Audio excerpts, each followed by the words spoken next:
ಕಾಡಿನ ರಾಜ ಸಿಂಹ ಗರ್ಜಿಸಿದ್ರೆ ಸಾಕು ಮೈಯಲ್ಲಿ ನಡುಕ ಹುಟ್ಟುತ್ತೆ. ಸಿಂಹದ ಉಗುರುಗಳು ಮತ್ತು ಹಲ್ಲುಗಳಲ್ಲಿ ತುಂಬ ಶಕ್ತಿ ಇದೆ. ಬೇಟೆಯಾಡಲು ಸಿಂಹ ತನ್ನ ಉಗುರುಗಳನ್ನು ಬಳಕೆ ಮಾಡುತ್ತೆ. 2020ರ ಜನಗಣತಿಯ ಪ್ರಕಾರ ಸಿಂಹಗಳ ಸಂಖ್ಯೆಯಲ್ಲಿ ಏರಿಕೆ ಕಂಡುಬಂದಿದ್ದು, ಭಾರತದಲ್ಲಿ ಸುಮಾರು 670ಕ್ಕೂ ಹೆಚ್ಚು ಸಿಂಹಗಳಿವೆ ಅಂತ ದೃಢೀಕರಣವಾಗಿದೆ. ಸಿಂಹ ಭೂಮಿ ಮೇಲಿನ ಅತ್ಯಂತ ಧೈರ್ಯಶಾಲಿ ಪ್ರಾಣಿ ಅಂತ ಹೆಸರುವಾಸಿಯಾಗಿದೆ. ಸಿಂಹಗಳ ಗುಂಪನ್ನ ಪ್ರೈಡ್ ಅಂತ ಕರೆಯಲಾಗುತ್ತೆ. ಕಾಡಿನ ರಾಜ ಎಂದು ಕರೆಸಿಕೊಳ್ಳುವ ಸಿಂಹಗಳು ಸಾಮಾನ್ಯವಾಗಿ ಗುಂಪು ಗುಂಪಾಗಿ ಜೀವಿಸ್ತವೆ. ಸಾಮಾಜಿಕ ಜೀವನದ ಕಾರಣದಿಂದ ಹೆಚ್ಚಾಗಿ ಜೊತೆಯಾಗಿ ಬದುಕಲು ಇಷ್ಟಪಡ್ತವೆ. ಸಿಂಹಗಳ ಗುಂಪನ್ನ ಪ್ರೈಡ್ ಅಂತ ಕರೆಯಲಾಗಿದ್ದು, ಪ್ರೈಡ್ನಲ್ಲಿ ಸುಮಾರು 15 ಸಿಂಹಗಳಿರ್ತವೆ. ನಮ್ಮಲ್ಲಿ ಹೇಗೆ ಕುಟುಂಬ ವ್ಯವಸ್ಥೆ ಇದೆಯೋ ಹಾಗೆಯೇ ಸಿಂಹಗಳಲ್ಲಿಯೂ ಕೂಡ ಕುಟುಂಬ ವ್ಯವಸ್ಥೆ ಇದೆ.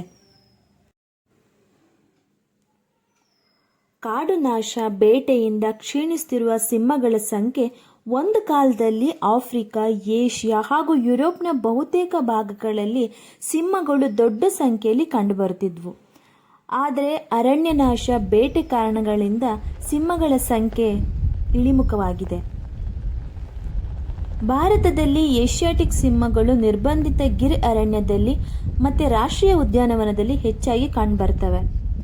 ಸಿಂಹಗಳು ನೋಡಲು ತುಂಬ ಮುದ್ದಾಗಿ ಕಾಣ್ತವೆ. ಆದರೆ ಒಂದೇ ಒಂದು ಗರ್ಜನೆ ಹಾಕಿದ್ರೆ ಸಾಕು ಸಿಂಹದ ಬಳಿ ಸುಳಿಯೋದೇ ಇಲ್ಲ ನಾವು. ಸಿಂಹಗಳ ಪ್ರತಿ ಗುಂಪಿನಲ್ಲಿಯೂ ಗಂಡು ಹಾಗೂ ಹೆಣ್ಣು ಸಿಂಹಗಳಿರ್ತವೆ.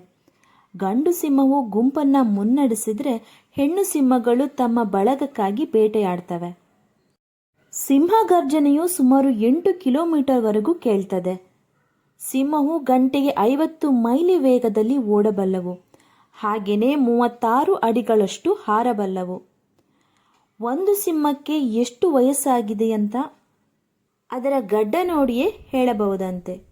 ಸಿಂಹದ ಗಡ್ಡ ಎಷ್ಟು ಗಾಢ ಬಣ್ಣ ಹೊಂದಿರ್ತದೋ ಅದಕ್ಕೆ ಅಷ್ಟು ವಯಸ್ಸಾಗಿದೆ ಅಂತ ಅಂದಾಜು ಮಾಡಲಾಗುತ್ತೆ. ಸಿಂಹಗಳು ನಡೆಯುವಾಗ ಅವುಗಳ ಹಿಮ್ಮಡಿ ನೆಲಕ್ಕೆ ತಾಗೋದಿಲ್ಲ. ಸಿಂಹಗಳು ದಿನದಲ್ಲಿ 20 ಗಂಟೆಗಳ ಕಾಲ ನಿದ್ರಿಸ್ತವೆ. ಹೀಗಾಗಿ ಸಿಂಹವನ್ನ ಆಲಸಿ ಪ್ರಾಣಿ ಅಂತಲೂ ಕರೀತಾರೆ.